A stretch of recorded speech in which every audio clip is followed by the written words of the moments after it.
팬데믹 이후에 제게 새로운 취미가 하나 생겼습니다. 그것은 낚시하는 것이었습니다. 바닷가에 15년 살면서 낚시를 전혀 안 했는데 팬데믹 이후에 낚시를 하게 됐어요. 낚시를 하다 보면 사람마다 다 다르더라고요. 어떤 분들은 많은 고기를 잡기 위해서 나가서 낚시를 하는 사람도 있고, 어떤 사람은 열심히 고기를 잡았는데 다 놓아주고 가더라고요. 또 그런 마음에 어떤 분은 잡아서 자기는 먹지 않고 또 다른 사람이 다 주는 그런 사람도 보았습니다. 주나라에 강효상이라는 사람이 있었는데요. 이분은 뛰어난 재주와 지혜를 가졌음에도 불구하고 벼슬길에 나갈 수 있는 기회를 얻지 못했습니다. 그래서 그는 강가에 나가서 80이 넘도록 오랜 세월 동안 고기를 낚기 위해서 앉아 있었습니다. 특이한 것은 고기를 잡기 위해 강가에 낚싯대를 들고 왔는데 그 낚싯대에는 바늘이 없었습니다. 미끼도 없었습니다.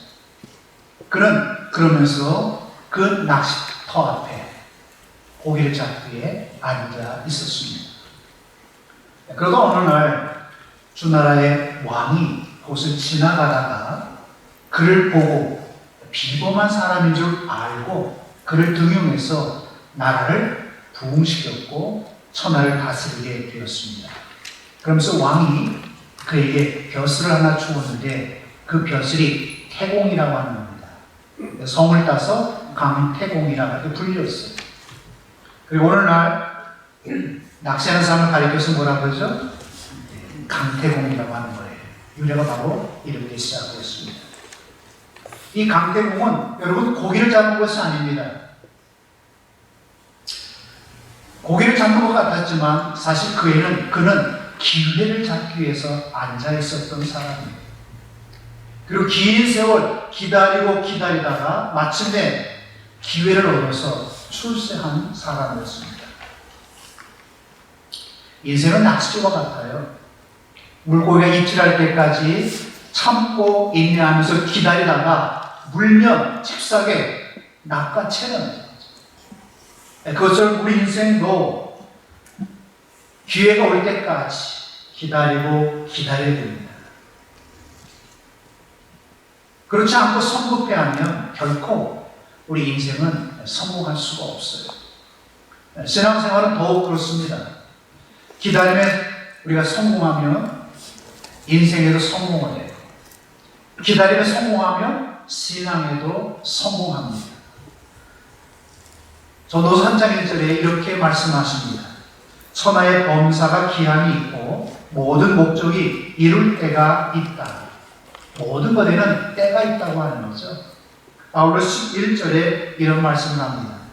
하나님께서 모든 것을 지으실 때 때를 따라 아름답게 하셨다고. 모든 때는 전적으로 하나님께 속해 있다는 말이죠. 사람은 기다릴 수밖에 없는 존재입니다. 모든 일에는 때가 있기 때문입니다. 그래서 기다려야 돼요. 그런데 여러분, 내가 때를 주관하는 것이 아니라 모든 때를 주관하시는 분은 하나님이시라는 거예요. 그래서 하나님의 때를 잘 기다리는 사람이 인생에도 성공하고 신앙에도 성공하는 겁니다. 우리는 지금 대강절 셋째 주일을 맞이했습니다. 이 대강절에는 매주 한 개씩 촛불이 밝혀지고 아울러 말씀이 한 구절씩 선포되어집니다. 첫째 주일은 왕, 즉 메시아가 오심을 선포하고, 둘째 주일은 메시아, 즉 예수님이 우리를 구속하기 위하여 이 땅에 오셨다고 하는 사실을 전해줍니다. 셋째 주일은 예수님의 오심을 맞이하는 우리는 예수님의 오심을 맞이할 준비를 해야 한다고 알리고, 넷째 주일은 오신 예수님을 기다리며 찬양으로 영광을 돌리고 하나님이 주시는 기쁨을 회복하라는 그런 메시지를 선포합니다. 강림절은 한마디로 오신 메시아를 바라보며 기다리는 절기라는 거예요. 그런 의미에서 신앙은 기다림이라 그렇게 말할 수 있습니다. 기다리고 기다리는 거예요. 구약시대에 살던 사람들은 오실 메시아를 기다리고 또 기다렸습니다. 그럼 신약시대를 살고 있는 우리는 누구를 기다립니까? 다시 오실 예수님을 기다리고 기다리는 거예요. 그런 의미에서 지금 우리가 맞이하는 크리스마스는 무엇의 예언 모습인지 아십니까? 다시 오실 예수님을 맞이하는 그런 예의 연습이에요. 이스라엘 백성은 타락해서 우상을 숭배했고 심지어는 자기의 자녀까지 제물로 바쳤습니다. 끔찍한 상황들이 발생하면서 나라는 위태해졌고 타락했습니다. 하나님을 섬기는 제사장들도 타락했어요. 백성들의 인기를 유지하기 위해서 자기들의 호의를 베풀고 자기의 배를 채울 수 있는 그런 사람들에게 한마디로 아부하면서 살았습니다. 약자의 편에 서서 어려운 사람의 편에 서서 도와주고 위로해야 하고 이끌어가야 할 그런 제사장들은 부유하고 힘 있는 사람들의 비율을 맞추면서 생활했다고 하는 거예요. 바로 이런 시대에 미가가 선지자로 부름을 받았습니다. 저는 이 말씀을 묵상하면서 오늘 이 시대에 미가와 같은 선지자가 있어야 한다고 하는 생각을 해요. 하나님의 선지자들은 죄악이 크게 가렸을 때 항상 하나님께서 여러분의 죄 때문에 심판하십니다. 여러 가지 위협을 당하고 목숨을 잃어버릴 그런 상황에 놓여 있어도 담대하게 하나님의 심판을 외쳤습니다. 하지만 거짓 선지자들은 이 모든 것들을 조롱하면서 아니야, 더 좋은 때가 우리에게 다가올 거야 이렇게 말하면서 백성들의 환심을 샀습니다. 하나님의 마음을 기쁘게 하고 하나님의 뜻을 이루기 위해서 말씀을 선포해야 되는데 백성들의 인기를 얻기 위해서 자기가 원하는 어떤 욕구를 충족시키기 위해서 한마디로 비위를 맞췄다고 합니다. 거짓 선지자는 또한 말합니다. 여러분들은 아브라함의 백성입니다. 선택받은 백성입니다. 그래서 여러분 절대로 하나님께서 버리지 아니하실 거예요. 그러면서 하나님을 두려워하는 그 백성들의 마음을 달래주고 그들을 잘못된 길로 이끌었습니다. 이러한 시대에 미가 선지자는 거짓 선지자가 맞서 메시아가 이 땅에 오실 것이라고 하는 것을 선포했어요. 세상 세력과 세상 권력과 맞서서 담대하게 하나님의 말씀을 그대로 전했습니다. 저는 지금 이 시대가 바로 미가 선지자와 같은 목사들이 필요한 시대라고 말씀드리고 싶습니다. 많은 목회자들이 인기에 영합한 그런 목회를 합니다. 성도들이 듣기에 좋은 그런 이야기를 합니다. 잘못된 길로 가고 있음에도 불구하고 그대로 자기가 원하는 것을 이끌기 위해서 끌고 갑니다. 그래서 이 시대에 참 필요한 목사님을 찾으려고 하면 찾기가 힘들어요.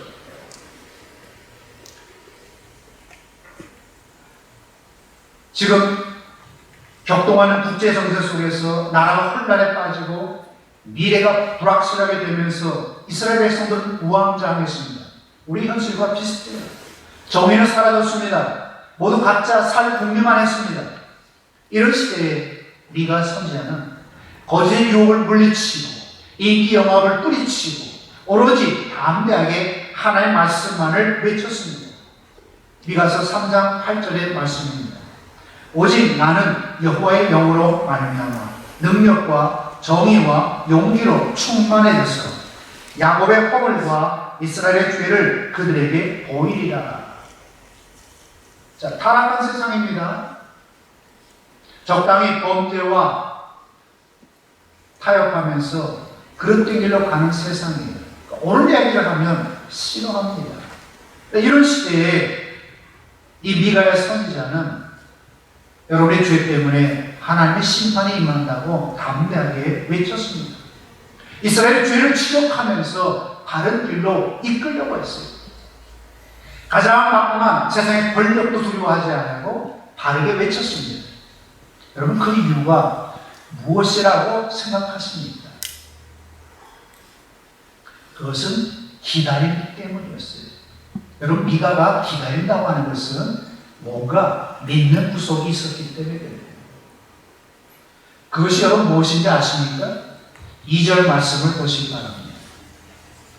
베들레헴 에브라다야, 너는 유다 족속 중에 작을지라도 이스라엘을 다스릴 자가 네게서 네게로 나올 것이라. 그의 근본은 상고의 태초이니라. 이 미가 선지자는 장차 이 온 세상을 구원할 다스릴 메시아가 오고 있는데 그것을 자신은 기다리고 있다고 그렇게 말했습니다.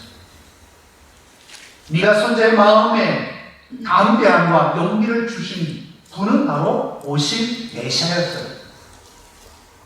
이 미가 선지자는 예수님에 대한 기다림 속에서 천년을 하루같이 보냈습니다. 그러나 미가 선지자 외치는 그 소리를 세상 사람들은 비웃었어요. 귀담아 듣지 않았습니다. 왜 진리를 외치는데 사람들은 듣지 않았을까요? 한 두 가지로 우리가 그 이유를 살펴볼 수 있습니다. 첫째는 미가 선지자가 베들레헴 에브라다에서 이스라엘 다스릴 왕인 메시아가 태어난다고 그렇게 말했기 때문입니다. 여러분, 베들레헴은 예루살렘처럼 큰 성읍이 아닙니다. 조그만 도시였고 예루살렘으로부터 떨어진 그런 시골이었습니다. 사람들은 그런 곳에서 메시아가 오실 것이라고 하는 사실은 조금 더 생각하지 않았습니다. 그래도 왕이 오신다 그러면, 메시아가 오신다 그러면 큰 도시, 즉 이스라엘의 수도인 예루살렘에 탄생하실 것이라고 그렇게 생각했어요. 근데 조그마한 도시에 태어난다고 하니까 그 말에 아무도 귀를 기울이지 않은 거죠. 마태복음 2장에 보면 동방 박사들이 왕의 탄생을 보기 위해서 예루살렘에 찾아왔습니다. 그 별을 따라 멀고 먼 길을 찾아서 예루살렘으로 왔어요. 그리고 당연히 유대인의 왕이 태어났으니까 아마 왕궁에 태어났을 것이라고 생각하고 헤롯이 있는 왕궁으로 가서 물었습니다. 유대인의 왕으로 태어났으면 사람이 어디에 있습니까? 그때 헤롯은 깜짝 놀라가 대사장들과 서기관들을 모아놓고 메시아가 어디서 나겠느냐고 물었어요. 그때 그들은 말했습니다. 미가 선지자의 예언을 말하면서 유대 땅 베들레헴이다. 아무도 생각하지 못했던 곳에 메시아가 태어났기 때문에 미가 선지자의 그 외침에 귀를 기울이지 않았고 믿지 않았다는 거죠. 둘째로 에브라다 지파는 겨우 1000명에 불과한 작은 지파였다는 거예요. 12지파에서 가장 크고 가장 큰 힘을 가진 그곳 지파에서 메시아가 태어난다고 하면 사람들이 그래? 그러고 관심을 기울이고 아마 예수님 맞을 준비를 했을 것 같아요. 하지만 1000명도 되지 않는 가장 작은 지파에서 메시아가 탄생한다는 말을 하니까 아무도 이 미가 선지자의 말에 귀담아 듣지도 않았고 믿지도 않았다는 거죠. 여러분, 한국에서 촛불 집회나 태극기 집회를 한다고 거리를 꽉 메운 그런 기사들을 종종 봤을 거예요. 수많은 사람들이 거리에 꽉 나오면 이게 무슨 일이지? 하고 사람들이 관심을 기울입니다. 그걸 보러 나옵니다. 그런데 몇 명 안 모여서 집회한다면 어때요? 사람들이 관심 기울이지 않고 그냥 지나갑니다. 구약시대에 이스라엘 같은 것이 바로 그랬다는 거예요. 조그마한 지파에서 메시아가 탄생한다니까 믿지 못하고 생각하지 못했던 거죠. 여러분, 사람의 생각이 하나님의 생각이 아닙니다. 하나님의 생각은 나의 생각, 우리의 생각과는 달라요. 근데 많은 분들이 나의 생각이 하나님의 생각이라고 생각합니다. 미가 선지자의 예언처럼 만왕의 왕으로 오신 예수님은 화려한 왕궁이 아닌 짐승에 사는 우리의 탄생하셨어요. 아무도 상상하지 못한 초라한 곳에 탄생하셨습니다. 그럼 우리는 생각합니다. 그래도 왕이 태어난다고 하면 왕궁에서 태어나야지. 성경을 보면서 우리가 많이 실수하는 것, 신앙생활을 통해 많이 넘어지는 이유가 뭡니까?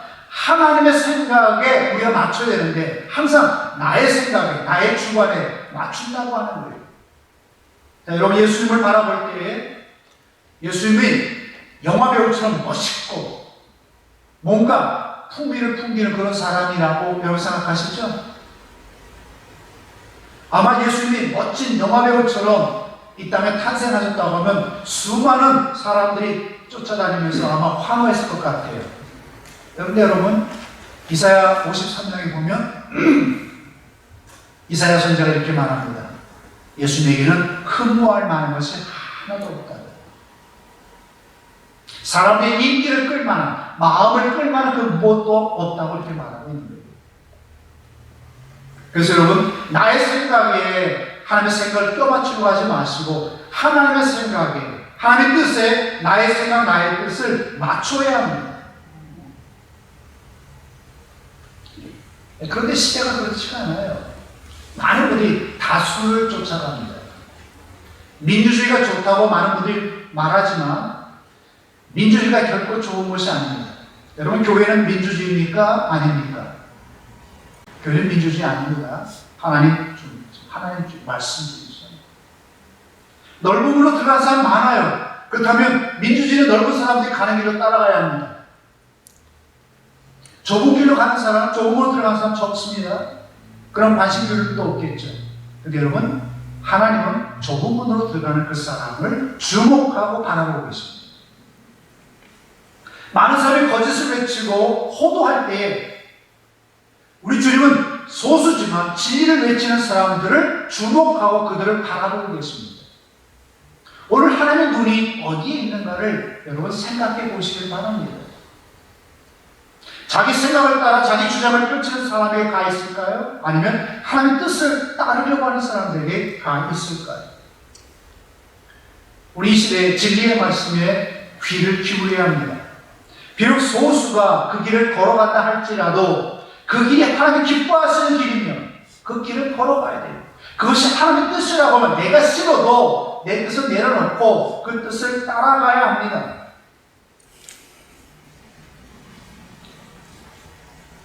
세상 모든 사람들이 예수님은 오시지 않았어요.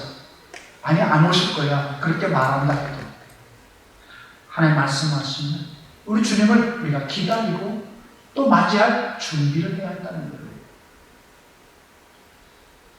이 서커스에 가면 공중 그네를 타는 그런 묘기를 우리가 보게 됩니다. 두 사람이 양쪽 기둥 위에 있다가 이제 그네를 잡고 그네를 탑니다.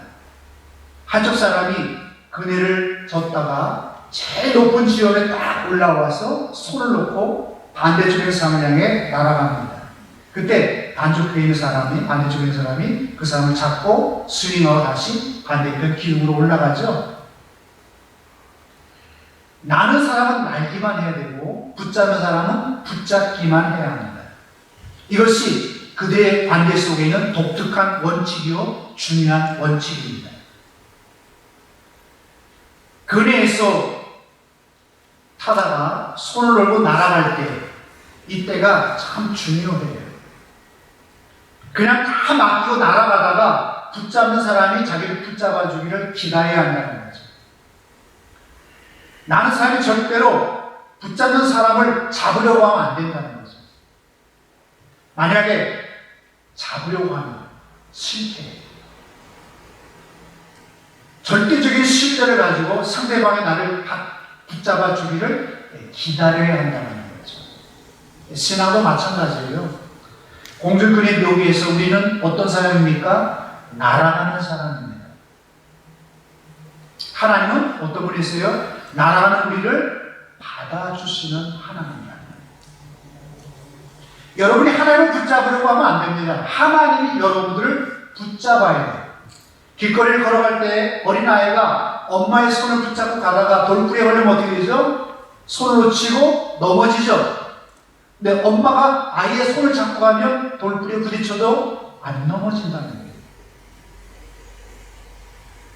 하나님이 나를 붙잡아 주실 때까지 기다려야 한다는 거예요.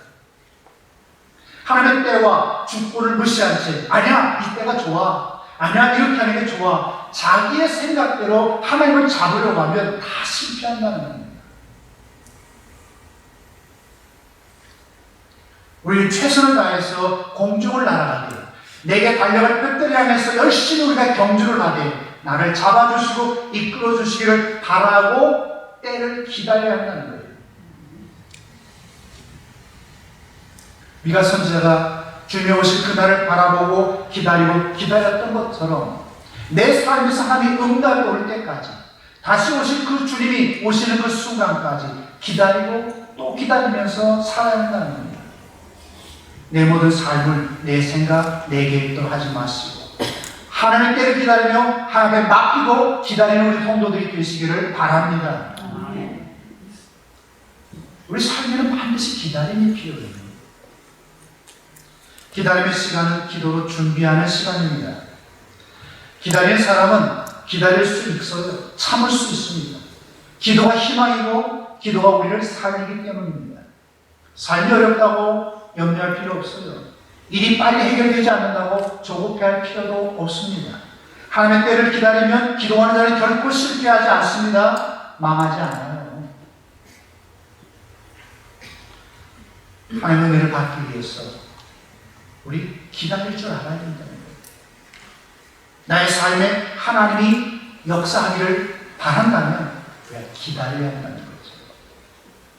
신앙생활에서 중요한 자세는 서두르지 않고 기다리는 기다림입니다. 만약 여러분이 교회생활도 가정생활도 사회생활도 기다리지 못한다고 하면 그건 참 심각한 일이에요. 부부와 하루 이틀도 아니고 30년, 40년씩 같이 살 수 있는 이유가 무엇입니까? 여러분, 오래 산 부부들 한번 얘기해 보세요. 뭐 때문에 오래 살죠? 제일 쉬운 대답이 뭡니까? 사랑 때문에. 그죠? 사랑 때문에. 근데 여러분이 생각하는 그 사랑 때문에 사실 사는 건 아니에요. 사랑하는 마음을 가지고 참고 또 참고 기다리다 보니까 1년, 2년, 3년, 4년 사는 거죠. 참지 못하면요, 결혼하고 난 다음에 신혼여행 가서도 헤어지더라고요. 성경이 뭐라고 말합니까? 고린도전서 13장에서 사랑은 오래 참는다. 기다린다는 건 그냥 기다리는 걸 말하는 게 아니에요. 사랑하기 때문에 기다리는 거거든요. 그러니까 좀 힘들어도, 좀 내 마음에 안 들어도 참는 거예요. 기다리는 겁니다. 여러분, 예수님을 사랑하십니까? 정말 예수님을 여러분이 사랑한다고 하면 다시 오실 그 주님을 바라보면서 기다리고 또 기다려야 된다는 거예요. 여러분, 이 교회를 정말 사랑하십니까? 그렇다면 이 교회가 바로 세워지기를 기다리고 또 기다려야 돼요. 조급해하지 마세요. 여러분의 생각, 여러분의 뜻을 자꾸 내세우려고 하지 말고 하나님의 뜻이 뭔가, 하나님의 계획이 무엇인가, 그런 것들에 여러분을 맞춰나가야 한다는 거죠. 그리고 여러분들이 이 시간 해야 할 일이 무엇입니까? 오신 예수님, 크리스마스를 선포하면서 다시 오실 그 예수님을 이제 우리는 기다리면서 밖에 나아가 선포해야 한다는 거예요. 예수님, 이 세상에 다시 오실 것입니다. 그러면서 우리가 기다리고 또 기다려야 돼요. 자, 3절과 4절 말씀을 보십시다. 그러므로 임산한 여인이 해산하기까지 그들을 붙여 두시겠고 그 후에는 그 형제 남은 자가 이스라엘 자손에게로 돌아오니 그가 여호와의 능력과 그 하나님 여호와의 이름의 위엄을 의지하고 서서 그 때에게 먹여서 그들로 안연히 거하게 할 것이라. 이제 그가 참대하여 땅끝까지 이르리라. 여러분, 하나님의 그 재림, 예수님의 그 재림을 기다리고 기다리는 사람에게 주시는 하나님의 은혜는 위로와 소망입니다. 미가 선지자가 오실 메시아를 선포하면서 기다릴 수 있었던 것은 바로 소망이에요. 또 하나님 주신 위로입니다. 그 메시아가 오면 모든 것들이 다 회복된다고 하는 거죠. 당시 모든 나라 상황이 위태롭고 종교 지도자들은 타락한 상황에서 그 어떤 것에 소망을 둘 수가 없었습니다. 좌절하고 낙심했습니다. 그래서 그들의 마음속에는 두려움과 염려가 가득 차 있었어요. 그런데 이런 상황 속에서 바로 하나님의 능력으로 나라가 회복하게 된다, 안전하게 된다 하면서 이스라엘 백성들에게 미가 선지자가 담대하게 외친 거예요. 메시아를 기다리는 모든 사람들에게 가장 기쁜 소식이 무엇입니까? 너희들 잃어버렸지? 다 찾게 될 거야. 너희 모든 것들을 회복시켜 줄 거야 하는 거예요. 하나님이 이 기쁜 소식을 통해서 이스라엘 백성들에게 위로하고 소망을 주었는데 오늘 이 시대도 하나님께서 우리에게 소망을 주시는 거예요. 다시 오실 예수님을 바라보면서 이 땅에 고통스럽고 마음도 아프고 괴롭고 슬프지만 하나님께서 위로해 주시는 겁니다. 장차 우리가 들어갈 그 땅에는, 하늘나라에는 어느 것도 슬픈 것도 아픈 것도 고통스러운 것도 없다. 그리고 그날 우리 모두가 그곳에 들어가서 영생 복락할 거라고 소망을 주시는 거거든요. 그래서 우리 지금 신앙생활 하면서 참고 견디는 거예요. 그 소망이 없다면 다 넘어질 겁니다. 자, 씨를 뿌리면 곧바로 싹이 나고 열매를 맺지 않습니다. 미끼를 달고 낚시를 던진다고 해서 즉시 고기가 잡히는 것도 아닙니다.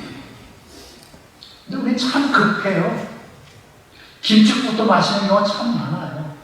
떡 줄 사람은 생각도 안 돼. 떡 달라고 하는 게 지금 우리 모습이에요. 자, 한국 문화 어떤 문화죠?